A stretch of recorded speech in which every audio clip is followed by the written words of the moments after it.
Yo, yo, yo, what's up, guys? I'm back with another video. Yeah. So today, guys, Mr. Nightmare back at it again. We got 3 scary true Thunderstorm horror stories. This should be volume 2, I think. I guess he forgot he made one. So, yeah, I'm gonna say volume 2. He probably forgot because it was one he made 5 years ago.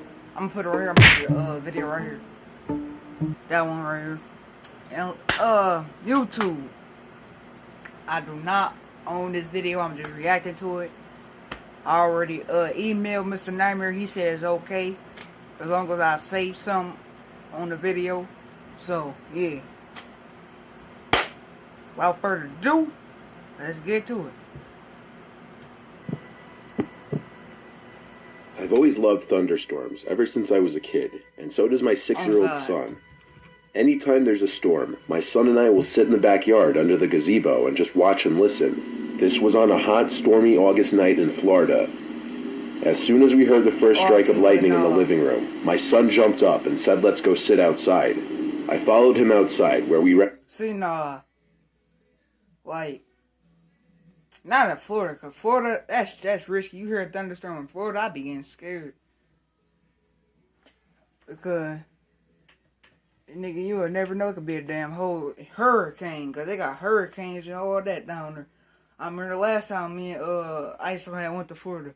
Bro, we heard like a thunderstorm that nigga, we was like, and we started like the pool water, it was leveling up and jumping. I'm like, bro, what the fuck? Stormy August night in Florida. As soon as we heard the first strike of lightning in the living room, my son jumped up and said, "Let's go sit outside." Hell no. I followed him outside, where we ran from the back door to the gazebo, getting pretty wet on the way. It was already pouring. I have a nice setup under my backyard gazebo. It has a mini bar, a few wicker sofas, a TV, and mini fire pit. As we usually would, I turned on the fire pit and TV. It was pouring down raining. That shit was pouring down raining. And my son and I just laid back and relaxed, listening to the sound of the pouring rain and constant thunder. The thunder would get louder and louder as we sat out there, and the time between the flashes of lightning and cracks of thunder was getting shorter and shorter. The bulk of the storm was getting closer to us. The lightning was getting so bright and frequent that it was genuinely starting to light up the entire backyard any time it flashed. And my backyard is big, with woods covering 2 edges of it. Perhaps after the biggest flash of lightning yet, my son squealed and pointed out towards the backyard. "What?" I said, to which he said he saw someone standing in the backyard. I stood up and walked to the edge of the gazebo. I couldn't see anything in the dark, so I was waiting for another flash of lightning. The next few flashes of lightning were too small to fully see into the yard, but when the next earth-rumbling flash of lightning struck, I saw what he meant. There was someone indeed standing out in my backyard by the woods. I told my son to go rush inside and turn on the backyard lights. He did so without question, and I stood in place. Why you ain't pull out a 40 or something yet? Bro, you was in Florida, bro. You get a gun there easily, man, my nigga. Wait, is that Florida or Georgia? No, not Georgia. I think it was Florida. They said one of those, you get a gun easily. I think they was talking about Florida. No, it was Texas. It was, never mind. You get a gun over at Texas easy. But still, though, that nigga, that's Florida. You ain't got your heat. You ain't got nothing on you. And then, first of all, even if you ain't had nothing on you, why you telling your son to go turn on the light? Why you tell him to go call the police or somebody? What, you want to see him? Like, bro, as soon as you open that door, nigga have a gun or anything, come launching at your ass. Then you gonna look at dumb. Waiting. About 10 seconds later, all of the backyard lights were on, but I didn't see the person way out in my backyard anymore. I waited for more lightning to maybe help see. But even with the lightning, I didn't see them anymore. They were gone. He, she, whatever, I didn't know. All I knew was that there was someone walking around my yard, and that didn't sit right with me. I went inside the house and locked all the doors, but kept the backyard lights on. What about the windows? I even turned on the front yard lights, too. What about the windows? What about the windows? I didn't want to tell my wife, but my son had already done so anyway, so when she was all concerned and asking if we should phone the police, I lied to her and told her I saw the person out there leave. She asked if it was a man or woman, to which I replied woman, as it sounded less scary. For the rest of the night, the three of us watched a movie in the living room, with the storm still overhead. Eventually it was my son's bedtime, so my wife tucked him in and then came back to the living room. How much from the bed? In your son's room. How much from the bed? Under that nigga bed or in that closet or anything. But watch this. Hold on. I want y'all to see something.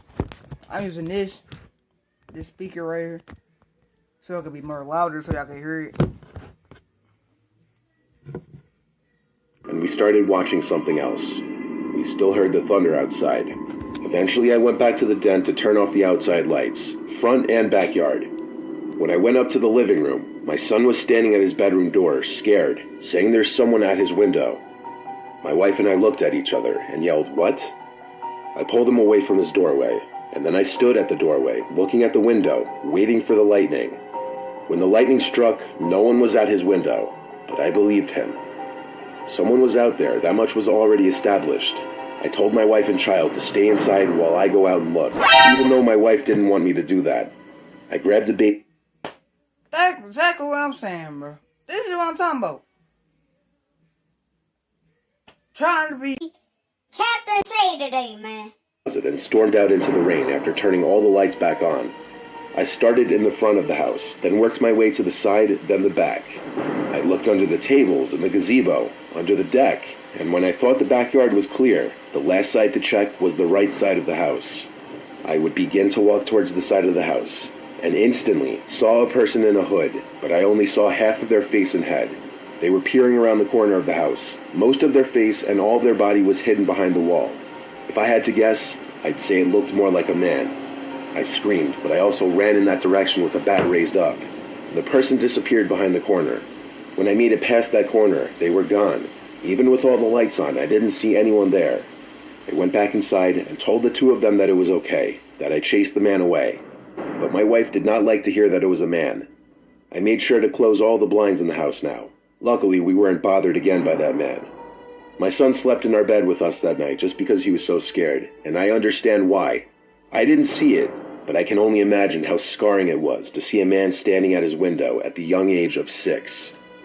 What the fuck was that? What was that just now? In which I live almost never gets any rainfall, so when we do, it's a pretty exciting thing. The kids like to go out and play around, the farmers are thankful that their crops will thrive, and it's just a nice piece of scenery.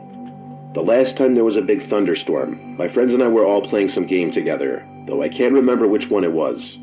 I knew the thunderstorm was rolling in when everybody's microphone played the same sound of the first thunder, and it was big. When I heard it, I thought it was a gunshot or firework. Then I saw the lightning outside my window, and hopped over to my bed to see the storm forming. What I saw was much more unsettling.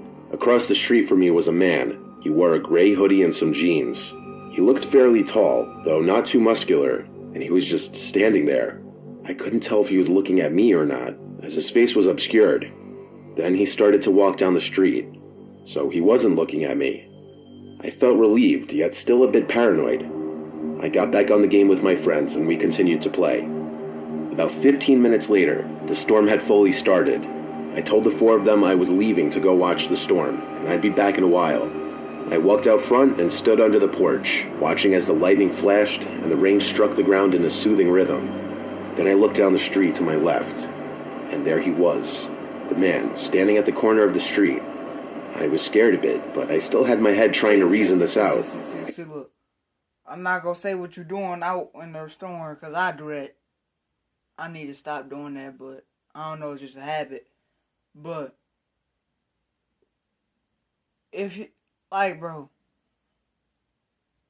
if I, like if I seen that man right there still, you wanna know what I do?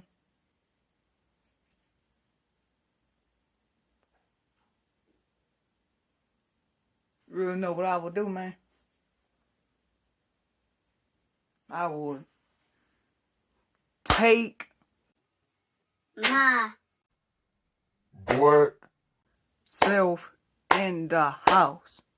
It's not uncommon for townspeople to stand out in the rain. It is a rare occurrence after all, so I paid little attention to it. After about 5 more minutes, I decided to go back inside. And as I opened the door, I turned to where the man had stood.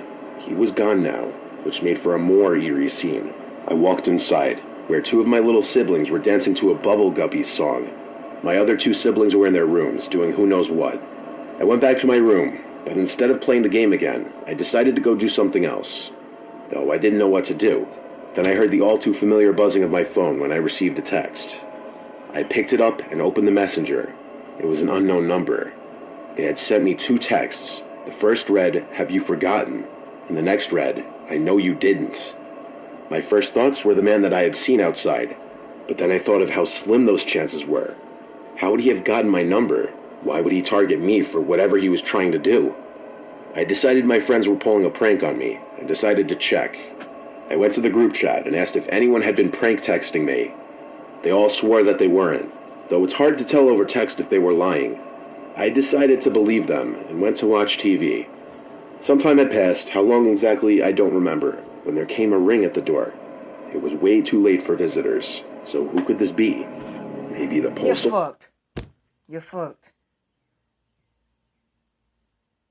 You're fucked. Hope you know that, man. Service? I checked the time on my phone. 12:19. Definitely too late for visitors. I peered through my blinds in an effort to see who it was. Mr. Nightmare, can you please chill with the sound effects, boy? And you ain't never did this to us. But I couldn't. The rain was coming down so hard it was like a blanket of mist was everywhere. Then one of the gunshot thunders sounded. My head slammed into the window, making a thud sound. But I couldn't. The rain was coming down so hard it was like a blanket of mist was everywhere. Then one of the gunshot thunders sounded. My head slammed into the window, making a thud sound. There was movement by the door. It was a person running off. I could only assume it was the man from earlier. No, I knew it was the man from earlier. How could these events not all add up? I wanted to call the cops, but I had no proof the man had been there. He just left without a trace. I decided to try and sleep, and got about 3 hours worth, when a gunshot thunder woke me up. I shot up, then froze. Then I relaxed a little, when another loud bang sounded, but this one wasn't thunder. This one came from my window. I didn't know what to do. I couldn't let whoever was out there know I was awake. But what if they knew? I decided to just take a peek through my blinds. What I saw next was probably the scariest thing I'd ever seen. It was the man with his hands pressed against the window, and I could only assume he was staring at me. The scariest part was his mouth. His eyes were mainly covered in shadow, but there was enough light to see his mouth, and it was smiling. It was such a big, maniacal smile I didn't even know was possible for a human to make. Then he stood and left. Just like that, he walked into the rainy night from which he came. I sat awake in my chair, but I guess I fell asleep somewhere along the road. When I woke, I was confused as to why I was in my chair. Then I remembered the previous night's events, and I darted to the window for whatever reason. When I pulled the blinds up, there was one thing I could see. A small piece of paper taped to my window. On it were 3 words that have now haunted my dreams. Have you forgotten? I haven't had any further experience with the man, and I hope I don't have to.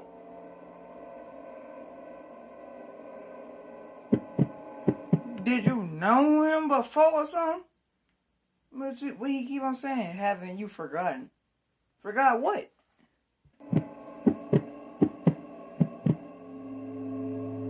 It was a night I was working late. The weather outside was awful, and I was just leaving my job to go home. It was about 12 a.m. during a thunderstorm.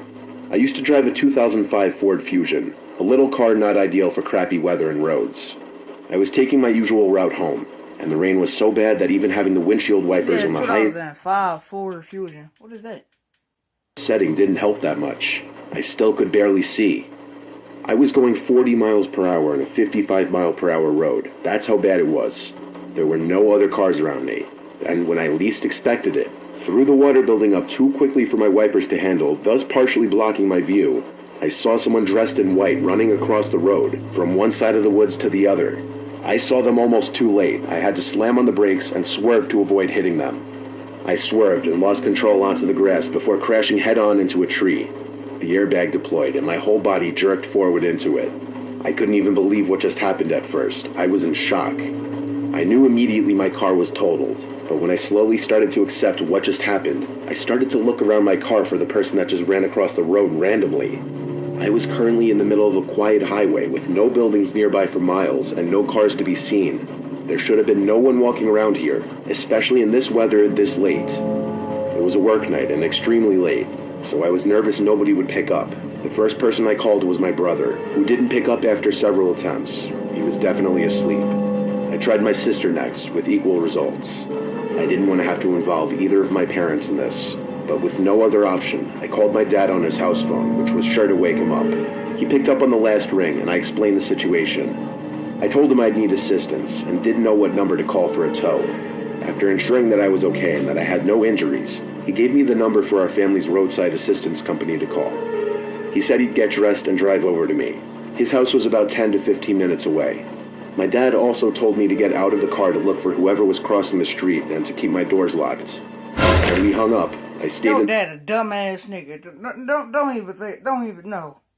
Who's so Let's keep going. car, nervously looking around every window, though not seeing much because of the pouring rain. I truly was so scared that I was about to piss my pants, knowing someone was out there, wondering if they intentionally ran in front of my car. I called our roadside assistance company, and they were sending a tow truck right away. About 10 minutes passed since the phone call with my dad now, and I texted my dad, "Are you on your way yet?" He texted back, "Yes." I had my hazards on, though I'm sure the car being ran into a tree would help enough in finding me. I turned to my right, as if I instinctively knew someone was there, and I jumped out of my seat and screamed at the top of my lungs, as I felt like my heart dropped out of my body. There was a soaking wet man in white, looking into my car with his mouth hung open in an O shape, and his eyes squinted. He then put his hands on the glass, and started to rub the windows. I didn't know what he was doing, but I yelled at him to go away. He started to try opening the locked door, and when it wouldn't open, he started to pound his fists on the glass. He wants you bad. Nah, he wants your ass bad, boy. He did all of this with his mouth still hanging open in that weird O shape. I didn't know what to do other than call my dad again. He picked up, and I basically cried into the phone that there was a random man trying to get into my car. My dad screamed into the phone not to open the doors, and that he's almost here. Duh! He stayed on the line with me as the man outside started to hit the window with his elbow, causing me to scream, and my dad to panic into the phone. Surprisingly, the glass didn't shatter, and as if my prayers were answered, I saw headlights approaching from down the road and pull up behind my car. The man outside looked to the other car, which happened to be my dad's, and as my dad stepped out of his car and charged at this creep, the creep tried to run away into the woods, but my dad tackled him, and I swear beat his face in to the point that his face would have been completely covered in blood if it weren't for the heavy rain washing some of it away. He held the man down as I called the police. The tow truck driver arrived on scene first. He was of course shocked at the unusual scenario he just pulled up to. Police showed up not long after that, and it was the most satisfying feeling seeing that man arrested. Not only was he charged criminally, but we pressed charges for the damages to my car. His name is Marcus Green. I never showed up to court. My father and our lawyer did. I didn't want to see that man ever again. The disturbing face he was making, along with seeing him striking my car to break in, is something that will stay with me for a long time. Marcus Green.